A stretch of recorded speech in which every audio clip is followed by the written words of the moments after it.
मामले में अधिवक्ता सोहम प्रकाश वर्मा जी से हमने बात करी तो ये पता चला कि ये जो पीड़िता है उसको जल्द ही न्याय मिलेगा। और जो अधिवक्ता साहब हैं उन्होंने जो है पूरी मामले की जानकारी दी कि किस तरीके से पुलिस प्रशासन ने भी बच्ची को गुमराह किया, इसको दर-दर भटकने के लिए छोड़ दिया। बच्ची जब अपनी शिकायत लिखवाने के लिए वहाँ पहुँची तो बच्चे को ये कह दिया गया कि आप ड्रामा मत करो, अपने घर जाओ।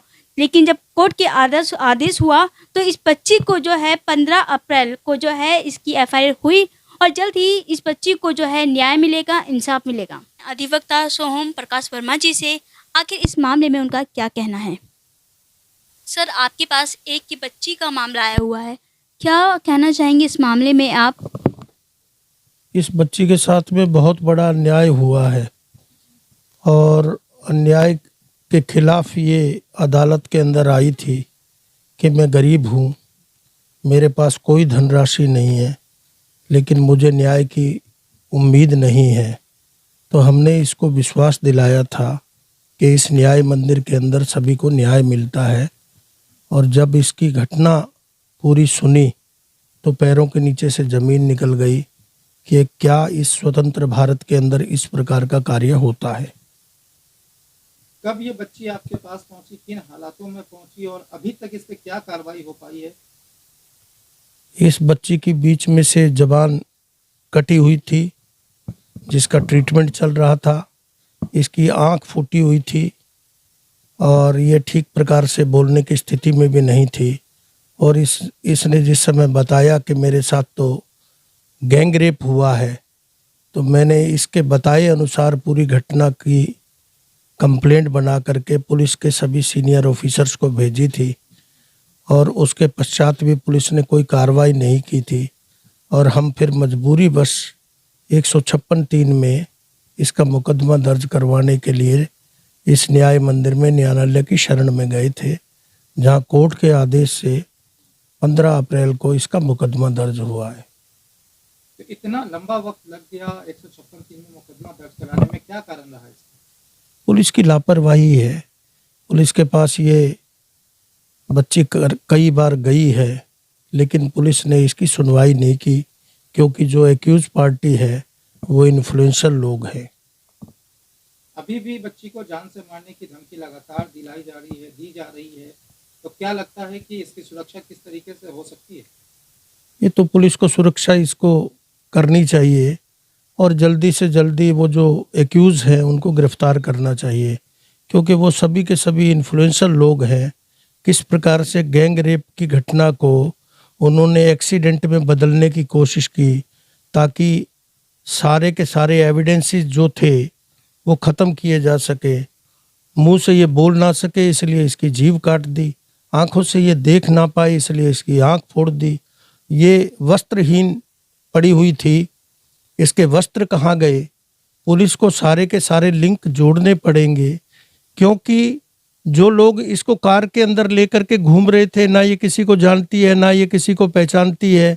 उनकी कॉल डिटेल पुलिस को निकाल करके एक एक एक्यूज को वेरीफाई करना चाहिए, चेक करना चाहिए और उनको शिक्षों के पीछे डालना चाहिए। इसमें दिल्ली पुलिस के साथ हरियाणा पुलिस की भी इन्वॉल्वमेंट देखी जा रही है, तो क्या इसमें हरियाणा पुलिस की भी लापरवाही रही है? बिल्कुल, उनकी भी बहुत बड़ी लापरवाही है।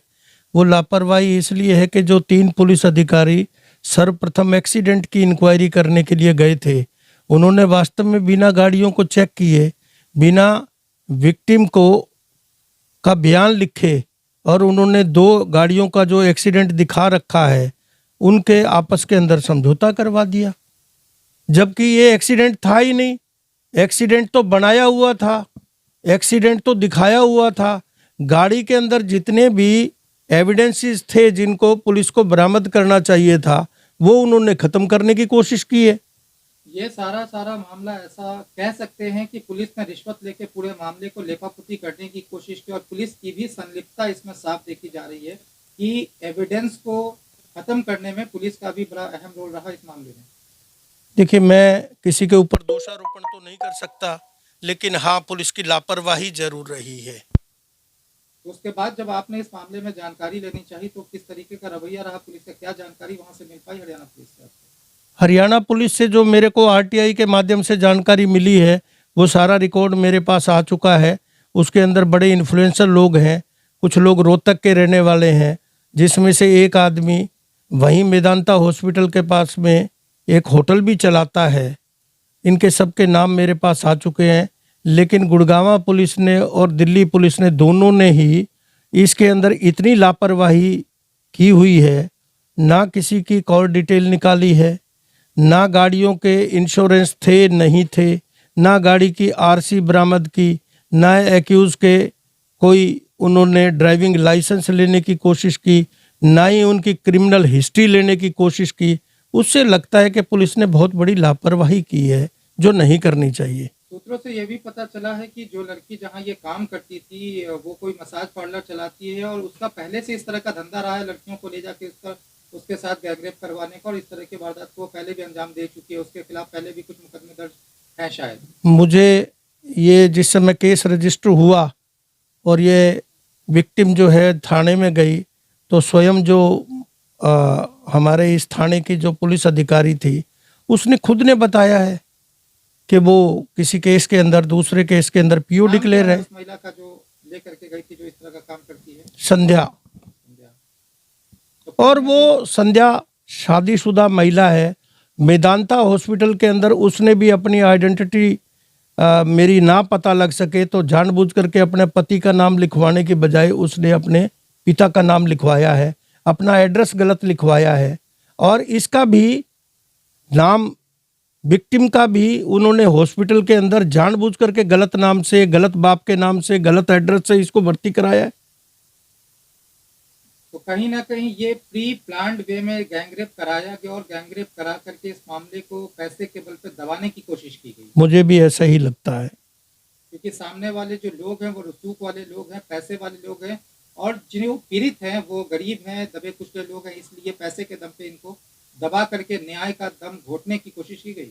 मुझे भी ऐसा ही लगता है कि इन्फ्लुएंसर लोग हैं और मिली भगत से ये मामला दबाने की कोशिश की जा रही है, लेकिन मुझे लगता है कि इस न्याय मंदिर के अंदर इस विक्टिम के साथ जरूर न्याय होगा।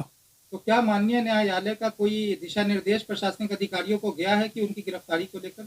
अभी तो इस प्रकार का कोई दिशा निर्देश नहीं गया है, केवल एक एफआईआर दर्ज हुई है और हम जल्द ही कोर्ट की शरण में फिर से जाएंगे, स्टेटस रिपोर्ट मांगेंगे कि अभी तक पुलिस ने इस मुकदमे के अंदर क्या कार्रवाई की है। क्या लगता है कि कोर्ट के माध्यम से इन सभी की गिरफ्तारी हो पाएगी? निश्चित रूप से प्रशासनिक अधिकारी पैसा लेकर के इस मामले को फिर से लेपापोती में लग जाएंगे? नहीं, ऐसा नहीं है, क्योंकि एक मुकदमा दर्ज होने के बाद में पुलिस की भी जिम्मेवारी बनती है कि वो वास्तविक तथ्य जो है वो अदालत के सामने रखे। तो न्याय मिलने की उम्मीद कर सकते हैं 100%। तो कितना वक्त लग जाएगा इसमें लगभग न्याय मिलने में, क्योंकि पहले ही बहुत देर हो चुका है न्यायालय में मामला आते आते लगभग 2 साल से ज्यादा का वक्त बीत चुका है। ये पुलिस अधिकारियों के ऊपर डिपेंड करता है, वो कितनी मेहनत करते हैं और कितना जल्द इस कार्रवाई को पूरा करते हैं। इस मामले में जो जांच के आदेश है, क्या लगता है कि थाना अगर इस मामले में जांच करती है तो कितना निष्पक्ष और कितने साफ जांच कर पाएगी? जांच में भी आपको संदेह है?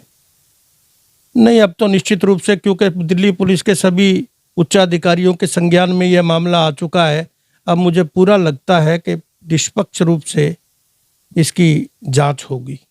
तो क्या लगता है कि डीसीपी के सुपरविजन में अगर इस मामले की जांच हो तो ज्यादा बेहतर होगा और निष्पक्ष जांच हो पाएगी? बहुत ही अच्छा होगा, क्योंकि साउथ ईस्ट के हमारे माननीय डीसीपी साहब बहुत ही अच्छे दिल्ली पुलिस के जांबाज ऑफिसर हैं, और उनकी देखरेख के अंदर अगर ये मुकदमा मॉनिटर होता है तो निश्चित रूप से इस विक्टिम के साथ न्याय होगा। तो आप ऐसा मांग करेंगे? मैंने तो पहले से ही मांग की हुई है। तो डीसीपी साहब के सुपरविजन में ही इस मामले की बिल्कुल, मैंने पहले इसके अंदर 2 मांगे की हुई है कि स्थानीय पुलिस से लेकर के ये मुकदमा किसी अन्य एजेंसी को दिया जाए, चाहे वो क्राइम ब्रांच को दिया जाए, चाहे वो विजिलेंस को दिया जाए, और लेडी पुलिस इंस्पेक्टर या एसीपी साहब और इन्वेस्टिगेशन को मॉनिटर करने वाले माननीय डीसीपी साहब होने चाहिए।